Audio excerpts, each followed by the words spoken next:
Welcome back, everyone, to another episode of Love, Laughs, and Lessons. And we are in our Let's Talk About Sex series. Thrilled to be here for another week with another amazing guest. And as you know, I'm Dr. Frankie, and Denise Rai, my co-host, will take over. Go for it. Yeah, absolutely. So today we're excited to welcome Amy Reiley, a renowned authority on aphrodisiac foods. Amy is a speaker, cookbook author, consultant, and wine expert, celebrated for her unique approach to sensual cuisine. In 2004, she earned a Master's of Arts in Gastronomy from France's prestigious Le Cordon Bleu, where her work in culinary aphrodisiacs gained international attention. Her first book, Fork Me, Spoon Me, The Sensual Cookbook, cemented her role as America's leading aphrodisiac food expert. She has since authored several other works, including Eat Cake Naked, Aphrodisiacs Desserts to Heat Up Your Love Life, which she co-authored with a nutrition expert. Amy's expertise has led to appearances on the Today Show, CBS, Early Show, Nightline, and even Playboy, where she jokes that she was the only one fully clothed. In addition to her culinary achievements, Amy worked with Rock and Wrap It Up, helping major film and TV studios donate leftover catering to those in need. She lives in LA with her husband and two children. And Amy, we are so excited. We're thrilled, actually, to have you with us today. Hi, thank you. So what I do hope you I can do? live up to that introduction. I don't know. You do something that's very unique. I've connected with thousands of experts in my career, and you're the first one that we have on our show that is focusing on like aphrodisiacs and what turns people on, and so I would love to hear about what that looks like. Tell us a little bit. Oh my goodness. Well, I started out, as you mentioned, I started out writing about wine, and I really love food. I just love food. It starts there. And Yeah, I want to get too. more people excited about food. That's kind of where the aphrodisiac thing came from, because I was like, well, what's going to get them like excited about like good food? And I thought, well, sex, really. Yes, Yeah. people get excited about sex and food. Why not combine the two? Brilliant. Yeah. Yeah. So what makes a food an aphrodisiac? Like, how do you define that? I see, I look at that as like a really complex question. Because there are so many ways historically that you could define a food as an aphrodisiac. And some of them, frankly, I think are a little weird. Like a cucumber, the cucumber was an aphrodisiac of its shape. So, Okay. um, it's a little weird, but that is one definition. There is also the FDA has a very narrow definition, which is a food that raises sexual hormone levels. And according to that definition, they say, well, there aren't any. So this doesn't really exist, right? Which we know is not true. Right. There are foods that help support sexual hormone production and hormone balance. And no, we haven't yet discovered that any one food, that if you eat any one certain food, that you are going to suddenly have a perfect balance of sexual hormones. But there is some evidence that there may be some foods that do have a greater impact than we think. Anyway, so that's another way that you can define it. I like to look at the foods that were historically considered aphrodisiac and look at why.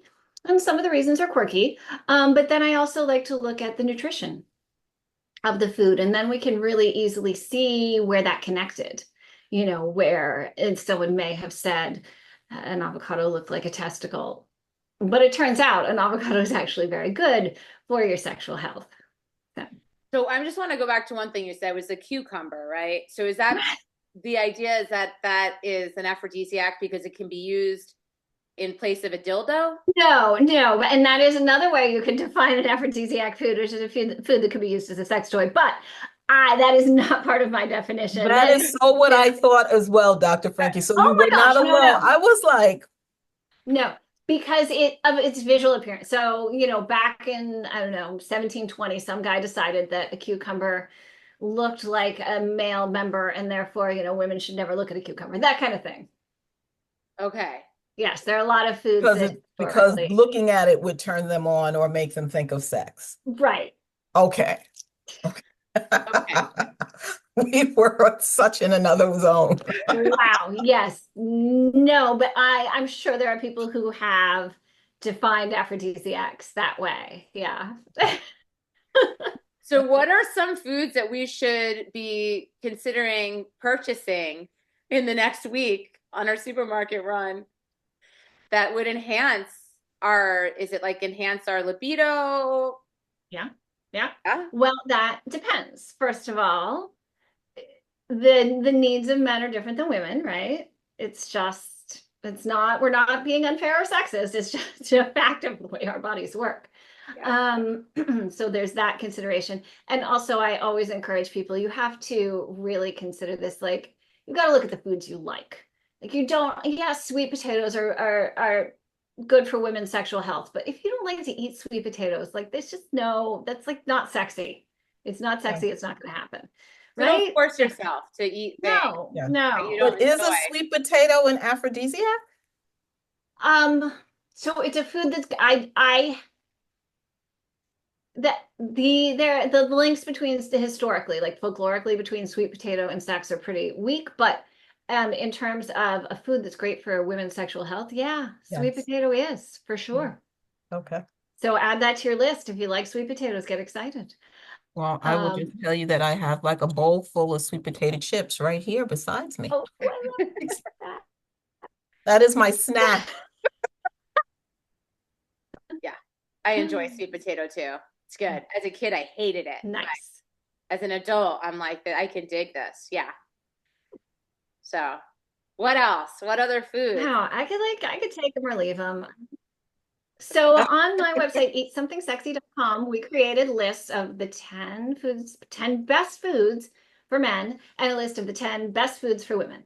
I'm going to be honest with you, I could have probably made a list of 25.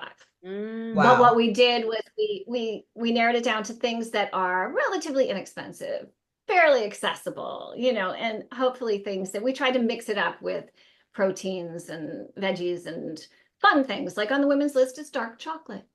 Yes. Yeah. And it's more healthy than milk chocolate. Yes, you've got it's got to be dark chocolate. I mean, once you're having milk chocolate, I'm sorry to say it's really just junk food. Yes. But dark chocolate contains some nutrition, some real nutrition. Yeah, I say yes to that. I say yes to that too. Yes. It can actually even help balance vaginal pH for women. Oh, that's good. Because it's a fairly acidic food, and it actually will help with that balance. So, if you want a healthy vagina, eat chocolate. Dark chocolate. Which it gets pretty uncomfortable if we don't have a healthy vagina. Who knew that it was such a sensitive environment? Yes, yes. Yeah. Yes. So you figure that out when it's imbalanced, right? And it's you're like, what is going on? What am I doing wrong? And then it's nutrition, hydration. Yeah. Yes. Both of those are very important. Yeah, the right nutrition and the right hydration are both very important for keeping things comfortable, frankly, So for men, so I've talked about 2 for women already. So for men, one of the foods that tops the list is watermelon. Really? Yes. So there was a study, probably 15 years ago, that found there's a phytonutrient in watermelon. It's called citrulline. And it's actually concentrated closer to the rind than in like the tastiest part, to be honest, but it's found throughout the watermelon. And citrulline acts a lot like Viagra. It helps with blood vessel dilation. And so, I mean, at the time that this was discovered, people were joking, oh, this is nature's Viagra, just eat watermelon. Nobody's really come out and said, well, if you eat X amount of watermelon a day, it would act like an erectile dysfunction medication. Unfortunately, we don't know exactly how much watermelon would impact what, individual men and their individual problems. For a healthy man, eating watermelon will help keep things healthy. Okay. I always feel like I love watermelon, but I'm just like, is there anything to this? Because it feels like there isn't, right? Like Oh, because it's just water. it feels like, Because it's yeah, so you feel light. like you're It sort of, is. Yeah. exactly. There's a lot of water in watermelon, but it also has lycopene, which if you are into heart health at all, you'll know lycopene is great. It's got the citrulline, and also it's a hydrating food. When we talk about hydration, you don't necessarily have to get it all by drinking a glass of water. We get it from our food as well, and watermelon is a wonderful source. Mm-hmm. Okay. So watermelon for men and what Mhm. other? So I also put clams on the list for men. Um, all shellfish, as long as you're assuming you don't have a shellfish allergy, all shellfish are actually great for your sex life, for both men and women. Um, the nutrients that it's high in, things like zinc, the things that it's high in are ones that are particularly important for men. So I put it on the men's list. It's also a great source of protein, and we don't think about it, but protein is really essential to your sex life. It's what gives us energy. It's what gets our muscles moving. It's what keeps us in shape. And sex is exercise. So protein's important. That's right. Yeah. It makes me think of shrimp. I know shrimp is high in protein Yes. Do and you know low shrimp calorie. is so many people find my website because they're Googling shrimp and sex. And That not like in is a so weird way, but bizarre. they want to know about the nutrition in shrimp and is it really going to help your sex life? And yes, it is. So yeah. Cool. I think it's more people are open to shrimp, I think, than they would be to like oysters and And clams. clams. Yeah. Yeah. There's a For sure. tactile thing that I find people are like, oh, I can't do oysters or clams, but the shrimp is, Oh, interesting. I spend my summers on New England and like clams are king. yeah, So I agree. yeah. I always say it's my favorite food group, even though it's not a food group. Love seafood. Love clams. And See? is there any truth to the oyster story? Because, Oh, yes. I mean, I could have put oysters on the list for men, but but I was just like, it's so cliched. yeah, I wanted to give its cousin some credit. some shine. Yes.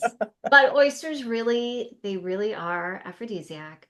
Um, I mean, first of all, there's something about the oyster, right? It's weird and slippery, and some people find it very sensual, some people find it a real turnoff. But if you find it very sensual, that sort of salty, briny, soft, slippery, that whole thing can be very sexy in itself.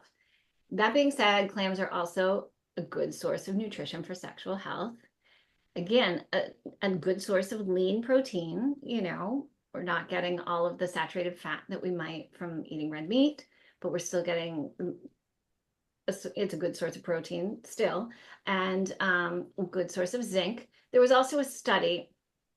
This study was done on mussels, not on either clams or oysters, but it was on amino acids that are found in all bivalves.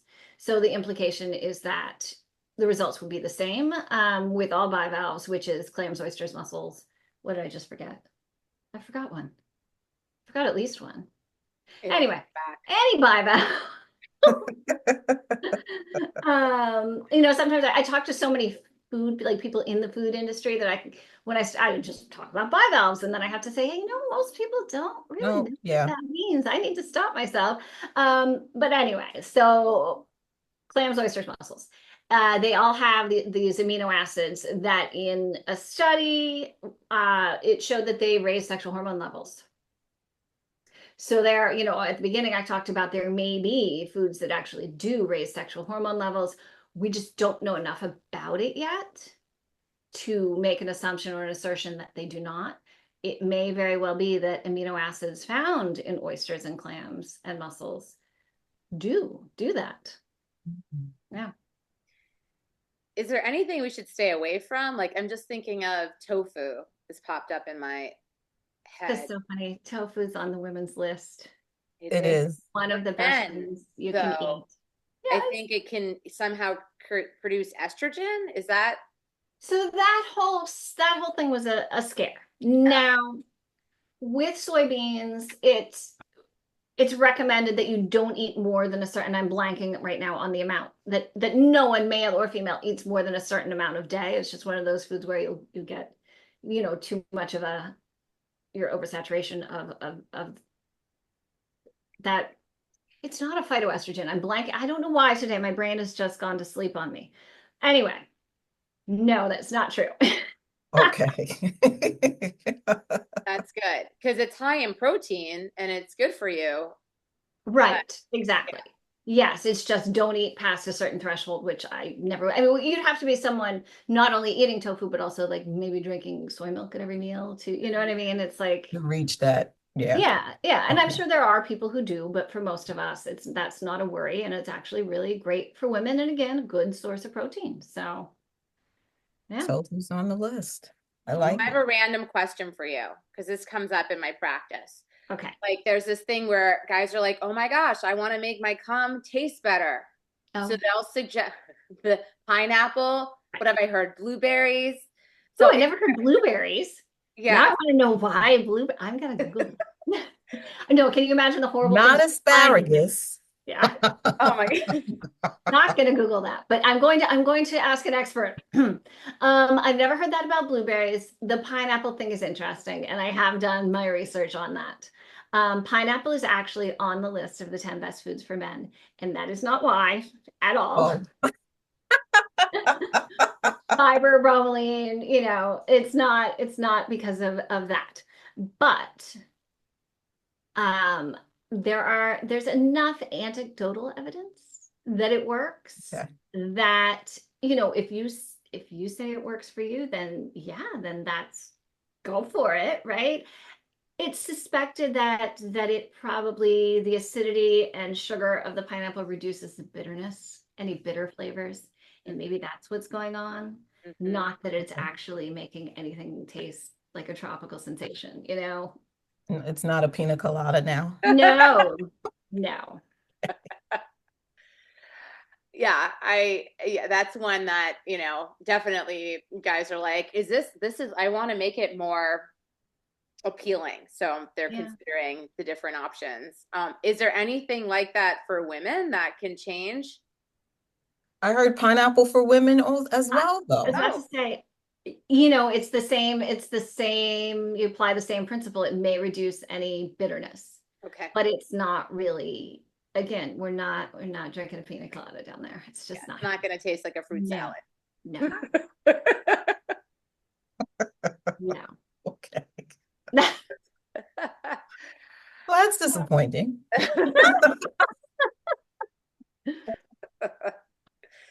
So when folks reach out to you, or like, what are some of the really common questions you get? Is this kind of stuff that we're asking you, or is it different? Um, I've always asked about oysters, and I'm always asked about champagne. Oh, Oh, Like, is let me hear champagne about an well, that. aphrodisiac? Is that the ultimate? Like, is that how I'm going to seduce someone? Champagne is all alcohol is considered aphrodisiac, right? For obvious reasons. Champagne, in my mind, tops the list, possibly because I really like it. But to be fair, but also it has the same heart health benefits as red wine. It okay. also has some, and so heart health benefits. The reason why I know this is the second time I mentioned them, and I should say that anything that's good for your heart is good for sexual function Mm, because you need good blood flow, right? To for sexual arousal and sexual climax. So anything that's good for heart health is going to support your sexual health. And so all those heart health benefits of champagne are a bonus. In addition, there's been some research that champagne may support brain health. So you're a little more creative, potentially. Also, in terms of forms of wine, champagne kind of comes out the winner in games of seduction because of the bubbles. They hit your bloodstream a little faster and you get kind of giddy, Hmm. right? Pretty quickly, rather than that kind of slowly slipping into, you know, some kind of flirtatious state. You get giddy pretty quickly. And a lot of people, and this is anecdotal, but a lot of people have said to me they like that because then they don't overindulge. Mm-hmm. And so that's kind of helpful if like romance is what's on your mind. Yeah, because that can be over. I'm like, Right. It's unproductive overdoing it, right? Yeah. Yeah. Also sleepy, headaches. That's what I Yeah. have found if I, drink too much. Yeah. The last thing on my mind is sex at that point. Yeah. I just want to take a nap. Yep. Yes. Yes. There are a lot of food and drinks that are like, well, probably not good for a night of seduction because they make you just want to take a nap. Yes. Yeah. So maybe just like half a glass or one glass of bubbles. Yeah. Just enough to like Definitely. give you a little bit of the giddiness and Yeah, relax. I always tell people be careful with cocktails, especially like super like fruity, tasty cocktails because you don't realize it. And then the night's over before it began. Yeah. It also, what you said about blood flow being really important, it makes me think of the use of, like in California, where I'm based, marijuana is legalized now. Mm-hmm. So there is so much consumption of just smoking weed, eating edibles and all of that, which constricts the blood vessels and Right. yeah, also makes a lot of people sleepy. And I was gonna say, and also makes you sleepy. So yeah. Yeah. Yeah, it's funny. I've been approached a lot by like cannabis edible companies and don't you want to feature something? And I'm like, I don't get it. Yeah, me neither. Yeah. Me neither, but so many people are using it these days that it's just, yeah, it's kind of shocking to me. And I wonder, like, hopefully they're considering if there is some sexual dysfunction challenges that maybe playing a role, playing a part. Right. Yeah. So, Let's talk desserts. oh, Okay.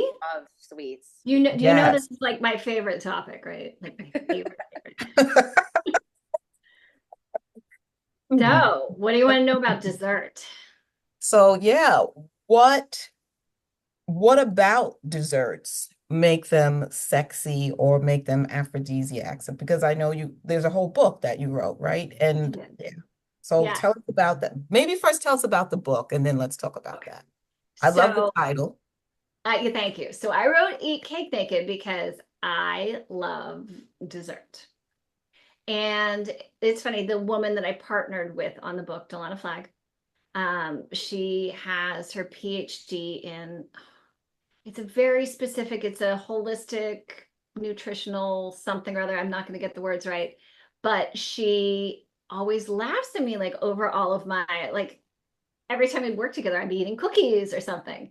And so it was kind of let's make a commitment to making a dessert book with desserts that could actually benefit your sexual health by weaving in some ingredients that are more nutritious, reducing sugar, those kind of things. So that's what we did. I will admit there are a couple things in there that are just decadent because Yes. you just have to sometimes, but for the most part, it's really, we worked on making recipes that had some benefit. Yeah. Share a few, like what? Oh my goodness. Okay, so for example, my brownie recipe in the book. So it's a dark chocolate chunk actually, cherry walnut brownie. So you Nice. have the nuts are great for supporting sexual health. I've incorporated dark chocolate. And then in place of plain old white flour, we use chickpea flour. Okay. Now you don't put a lot of flour in brownies, so you're not probably going to notice anyway, but chickpea flour is just ground up chickpeas. Mm-hmm. So you're getting all of those wonderful health benefits of ground up chickpeas instead of putting white flour in your brownies. I I'm know. sneaky. I was stuck on the brownies and the cherries. I'm like, now that's delicious. The cherries are delicious. Yes. Yes, it's a great recipe. So that's, so we did things like that throughout the whole book. Nice. We made a Russian tea cake and then rolled it in sesame seeds. Okay. So you get a little extra fiber, a little extra protein. So Yeah. sneaky. Yeah.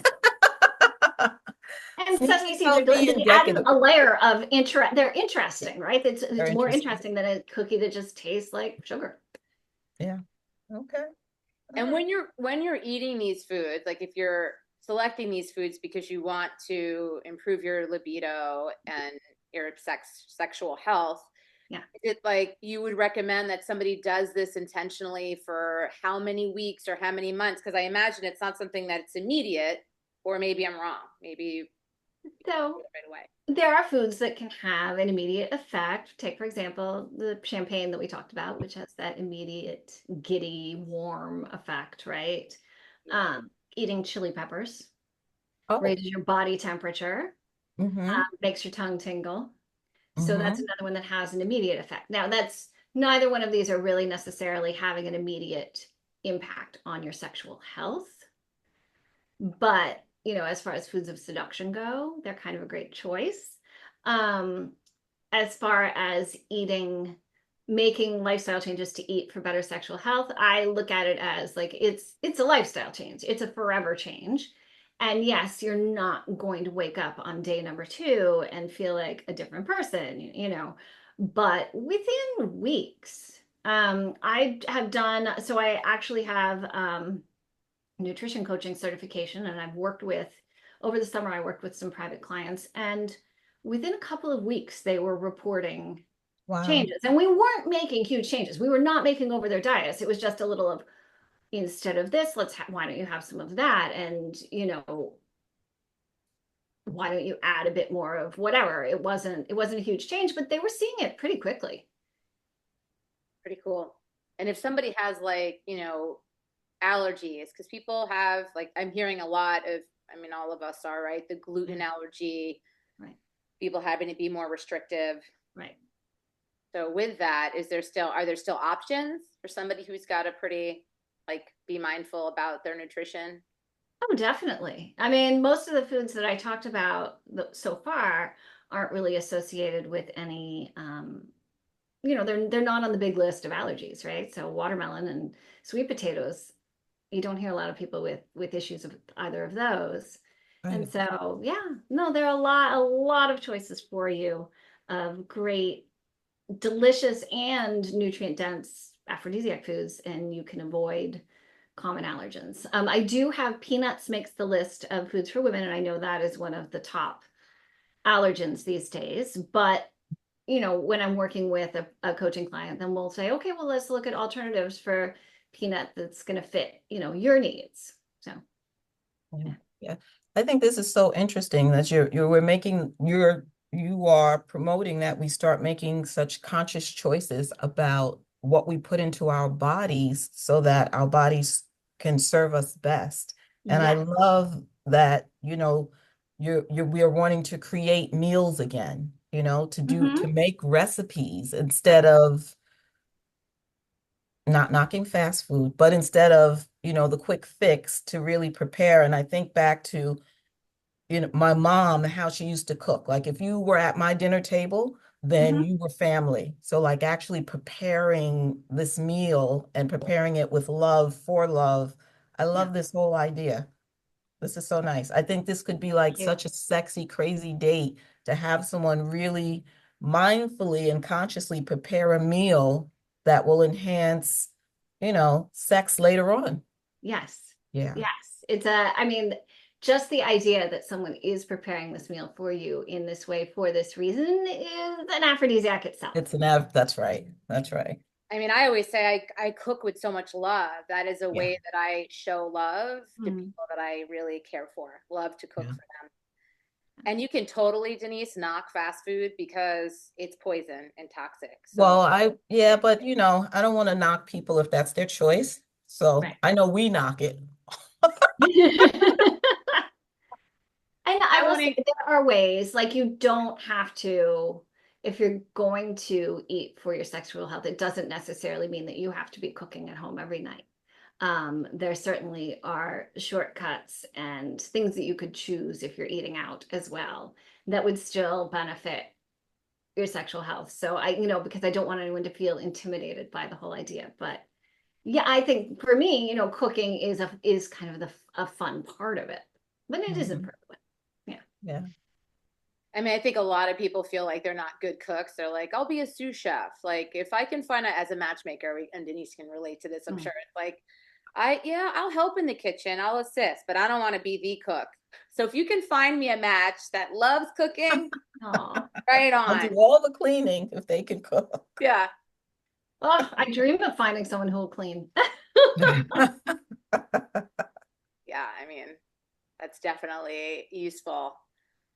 So in my Yeah. mind, I'm thinking about like what would be like a great first date meal that someone, well, maybe not first date, but first cook date First meal cooked it. that Yeah, someone, yeah. yeah. Yeah.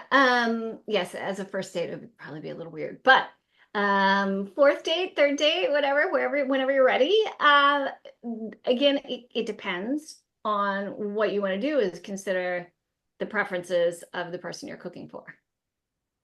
And so I could suggest a meal, but it could be completely the wrong thing for that person. Like if I were cooking for my husband, if I put out a plate of oysters while I was finishing the main course and served him a glass of champagne, he would be like, this is the worst night of my life because he hates both of those things. So communicate beforehand. Yes. Hey, I'm thinking about this. Find out. That's You know, right. I'm just wondering, any allergies? What are your preferences? Yeah. Seeing like, oh, what can I check off on that list? Yeah. That would be an aphrodisiac food. And then you also want to think about how food think mindfully, think about what foods, what foods make you sleepy. You're probably not going to want to make pasta for that meal. You're probably going to want to avoid cream sauces for that meal. You certainly don't want to serve a giant Flintstone steak because all of these things are going to make you sleepy. I mean, they all have a place, right? They're all Right. delicious. They just Right. don't have a place at this meal. Yeah. Or something super spicy where your stomach is going to start like Yes. Bubble possibly butts. becoming Yeah. pretty unhappy. Yes. On a Yes. first date, Nothing you that want makes to your stomach complain. Yeah. yeah, because you're already right, like early on in the dating experience with somebody, you feel anxious anyway. So it's going to be really easy for you to kind of tip into the, oh, now I'm uncomfortable in my gut. Yeah. But do you know, I'm just kind of thinking about how many times that, and not just that we've heard of, but that we've seen like on television when a meal is prepared, it's a pasta or a steak. Mm-hmm. So through the years, I've done a lot of consulting with hotels and restaurants and chefs on Valentine's meals or like a February promotion or something. And more often than not, I have to talk the chef out of things, and I have to explain, oh, please, please, and like a giant, what is it called? A banana split for two is a terrible way to end this meal. Wow. Please don't do that. And, I know filet mignon is a beautiful piece of meat, but this is not the right occasion for it. So yeah, if you're going to do a pasta, then make it a ravioli that's filled with something light. Don't give them a cheese ravioli. Yeah. Yeah. Yeah. And I just think of like fish and they're like, oh, that's just not that exciting. Yeah. I get excited though with fish. I get much more excited about fish. Yeah. Light, healthy. Yeah. Sign me up. Yep. You just Mhm. need some seasoning. We just came off of a conference, a matchmakers conference, and every time I had fish, I needed salt and pepper. They didn't season it at all, and I'm like, oh my gosh! And why is there no salt and pepper on the tables? It was like they didn't want to give salt and pepper out. No, they didn't. It was Yeah. weird. It was so strange. It was, yeah, All it was this weird. beautiful fish that has no flavor whatsoever. Wow, that's disappointing. Yeah, Oh. disappointing. That makes me think of like, is salt not good for? I know it's not great to have too much salt. Is that on the Right. list of anything? So, I mean, obviously too much, we all have to keep it in balance, but it's interesting. I read a quote from a doctor a few years ago, and I really need to do more investigation into this because I loved it. He said that if you don't eat any processed foods, you can salt your food as much as you want because that's where we're getting most of our sodium. Hmm. from, from these Processed processed food. foods. And so we do need salt. Salt is important. We need electrolyte balance. It's going to help us with our hydration. But yeah, but if you're eating cans of soup or lunch meat or, salami, or you're getting an awful lot of salt and you're not able to know how much salt you're actually getting. Right. Yeah. It also makes me think there are people, like, I was raised in New York City, and everybody eats out back in the day. That's what you just did. Yes. So when you're eating out, they're not considering how much butter, how much salt. They just want it to Right. taste good as chefs, right? Yes. Their goal is to make it taste good. So you will come back. Absolutely. Yeah. So you do have to be, conscious about your choices. If you're going to go out to dinner, be conscious about your choices through the rest of the day. Don't have that bowl of ramen for lunch. Oh my gosh, my husband bought a case of ramen recently, and I just looked at the sodium on it, and it was more than 50% of your daily sodium in one little package. Oh my gosh. Oh yeah. Yeah. And ramen's so good. Oh. Don't Check use the the sodium. seasoning. Don't use their seasoning. Do it yourself. That's what I said to him. And he started using Yeah. half the seasoning and just like adding whatever, doing whatever he wanted himself. Tough though, because that seasoning is tasty, and it's because of I'm just thinking about it. She's like, that's the entire point of the seasoning. That's the point. I mean, those fried noodles are good too. I think you got to pick your poison. You can't be having a whole package of poison. Yes. So, okay. I just want to dial back to the very beginning and how this all started. I'm just so curious, like, I love wines, and now I'm going to, like, how did it begin?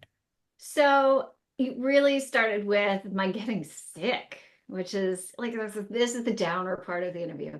In my early 20s, I got really sick.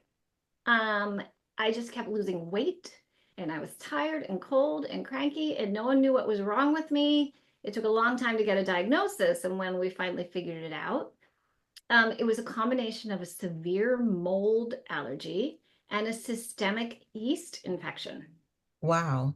And the treatment for both of those things is mostly diet, just a really restricted, horrible diet. And I did it. And the incredible thing was that, like, within days, I felt better. I felt like a different person. And this had, it had a profound effect on me. Like that this was the first time I realized how much what I eat affects everything. It affects my productivity and my mood and my sleep and my everything. I thought it was just about you gain weight, you lose weight, whatever, you need energy, And so I became really interested in that. And yes, I was working as a wine writer, and I did want to write about more things. And so at that point, I knew that I wanted to write about something that would get other people to, like, feel great because they're making great food choices. And that's why I chose sex. Okay. This is good. It's nice though that it got you, like, it opened you up in a way. Having that negative experience actually exposed you to something that you're really passionate about, which is beautiful. Silver lining. Yeah, definitely. So is there, when I think of different ethnicities and, like, genetics, are there differences in what is an aphrodisiac for somebody who's from a different ethnic background? Well, historically, yes.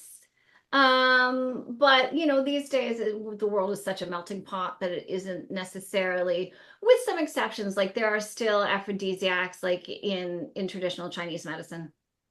And they're more herbal. They tend to be more herbal, not necessarily. So you will see that. Also in Ayurvedic practices. And again, it's a lot of herbs and spices, but you'll see it there as well. If you want to, get more heat, you might take a certain tea. And if you want to take away a little bit of your libido, you might have a different tea, that kind of thing. But for the most part, we're all pretty open to all of it. Yeah. So I wonder who on our team, that little gay book, is going to volunteer to spend a quarter and see if it's going to, maybe Denise, you're going to volunteer. To eat pineapples? Avocados and cucumbers and sweet potatoes and chocolate. Yeah. This is not a punishment. I mean, No, but you know what's so good is like dark chocolate is my favorite. And if you wrap it around raspberries, I'm all in. So I don't know if raspberries are on the list. Champagne, I'm all in, you know. So I'm not a big fan of shrimp, but you know, we'll find some other things. Yeah, we'll But find something. I love a great meal. Not a heavy meal, but like where the flavors meld together just right and I still feel energized afterwards. Right. So, yeah. And that, you know, that's a huge part of it, that sort of that mindfulness and recognizing, like, I have had enough, I feel energized, this is great, you know, and moving on. And sometimes you'll sit down, like, especially at a restaurant, and there's a huge plate of food in front of you.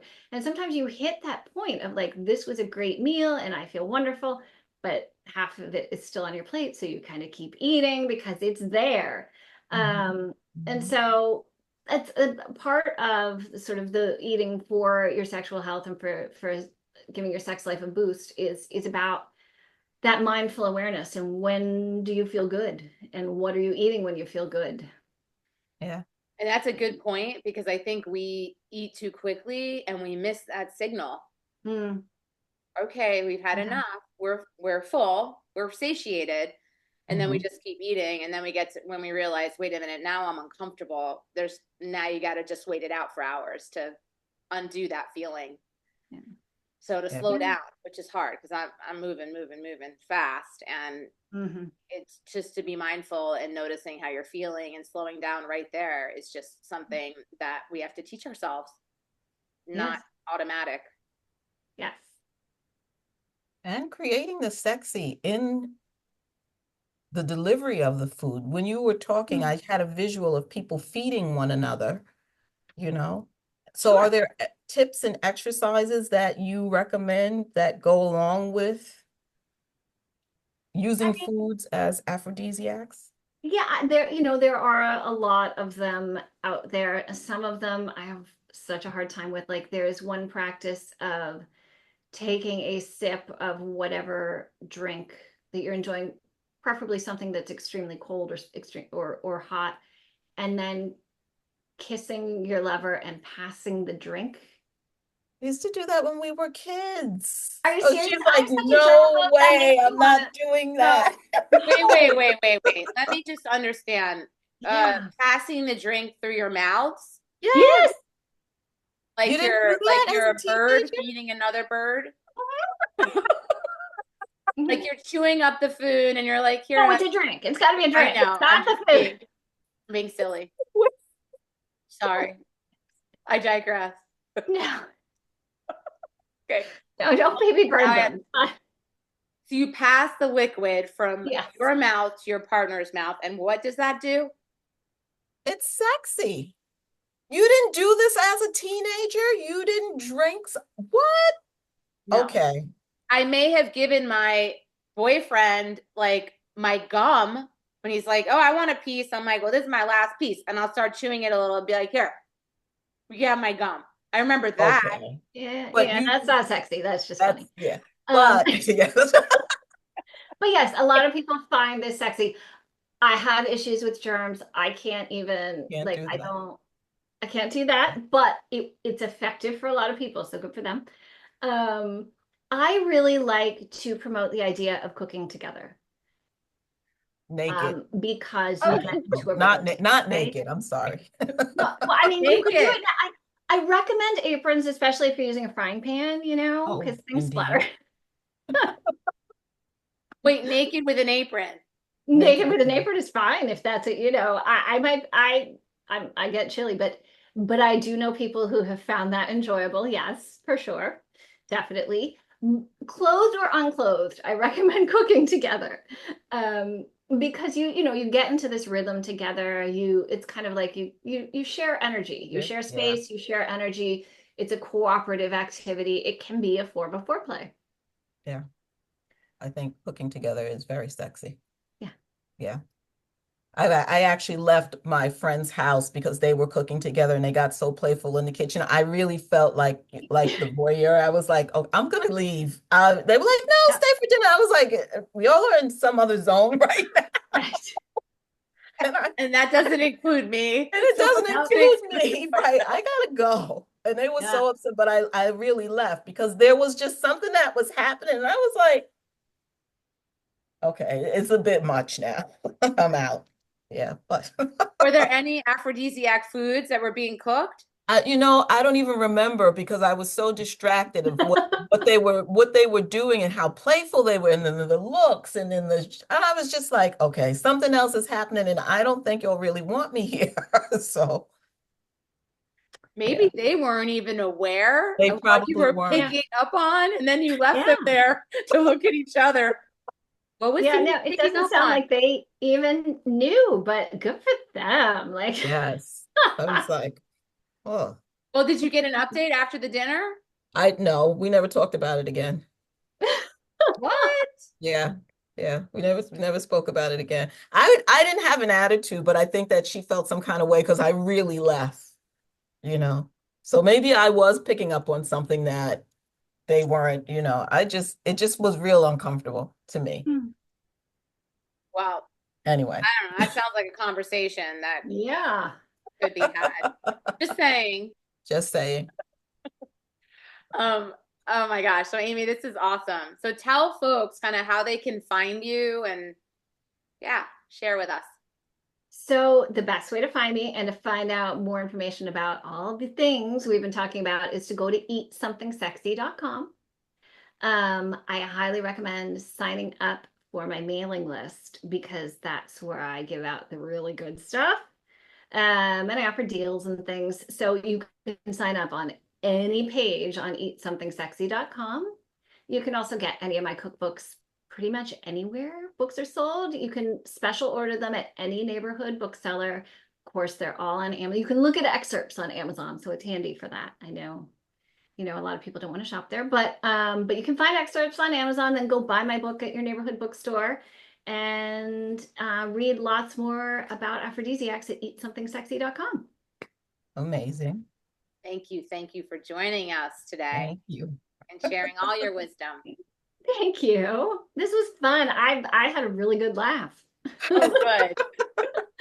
Never a We've dull heard we're moment funny. here with Denise and I. Yeah. So thanks everyone for tuning in to Love, Laughs, and Lessons, and we will see y'all next week. Kisses, hugs. Bye, everyone. Bye.